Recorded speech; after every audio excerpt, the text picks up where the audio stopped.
বেশিরভাগ ক্ষেত্রেই ভোক্তারাই আসলে প্রতারিত হয়। যারা পণ্য সরবরাহ করে তুলনামূলকভাবে এই যে লঙ্ঘন এখানে বলা হয়েছে, ভোক্তা অনেক সময় যদি মিথ্যা অভিযোগ করতে পারে, তো বেশিরভাগ ক্ষেত্রে আসলে দেখা যায় কি যে আমরা যদি চিন্তা করি যে কোনো শ্রেণীর মানুষ এরা আসলে সবসময় তাৎক্ষণিক ভাবে এখানে যারা আমরা ভোক্তা আছি, সাধারণ জনগণ আছি, এটা আজকে আমরা মিটিং এর মাধ্যমে প্রচার করতেছি। এটা যদি আরো ব্যাপক ভাবে জনসচেতনতা সৃষ্টি করা যায়, মানুষ তারাও যদি বুঝতে পারে যে আসলে এই পণ্য ক্রয় বিক্রয়ের ক্ষেত্রে এই ধরনের বিধিমাত্রা কর্মকর্তা কমে যাবে, ঠিক একইভাবে ভোক্তারাও সচেতন হবে। তো আমরা এখানে যারা সবাই মোটামুটি সারা পাঁচজন দাম বেশি হয়, আমরা আসলে কিন্তু কিনেই থাকি আসলে, অত যাচাই করার সুযোগ থাকে না। তো যার জন্য সাধারণ জনগণের মধ্যে যদি ব্যাপকভাবে প্রচার না করা যায়, আসলে তা কার্যকর হওয়ার সম্ভাবনা কম। আমি প্রথমতই বলতে চাই যে এই ভোক্তা অধিকার দিবসের উপলক্ষে আমাদের অগ্রগামী ভূমিকা নিতে হবে আগামীতে, যে এই নির্বাহী কর্মকর্তা বড় আপনি অভিযোগ করতে পারবেন। তার ওয়েব অ্যাড্রেসটা দেয়া আছে www.encrp.gov.bd।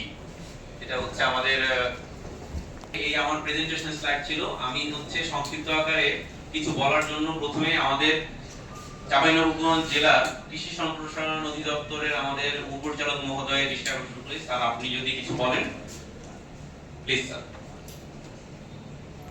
ঔষধ বিক্রয় করা, খাদ্যপণ্য নিষিদ্ধ দ্রব্যের মিশ্রণ করা। আমরা ইদানিং দেখতে পারি জিলাপিতে হাইড্রোজ ব্যবহার করা হচ্ছে, যেটা খাদ্যপণ্যের নিষিদ্ধ দ্রব্য হিসেবে বিবেচনা করা হয়। এইরকম পণ্যগুলো আমাদের আইনেও নিষেধ করা আছে, আইনের বেলা প্রায়শই দেখতে পাই। প্রতিশ্রুত পণ্য বা সেবা যথাযথভাবে বিক্রয় বা সরবরাহ না করিবার দণ্ড। ওজনে যদি কেউ কারচুপি করে থাকে পারি। 47 আছে বাটখারা বা ওজন পরিমাপক যন্ত্রে কারচুপি, পরিমাপে কারচুপি, দৈর্ঘ্য বা উৎপাদন করিবার দণ্ড, মেয়াদ উত্তীর্ণ কোনো পণ্য বা ঔষধ বিক্রয় করিবার দণ্ড, সেবা গ্রহীতার জীবন বা নিরাপত্তা বিপন্নকারী কার্য।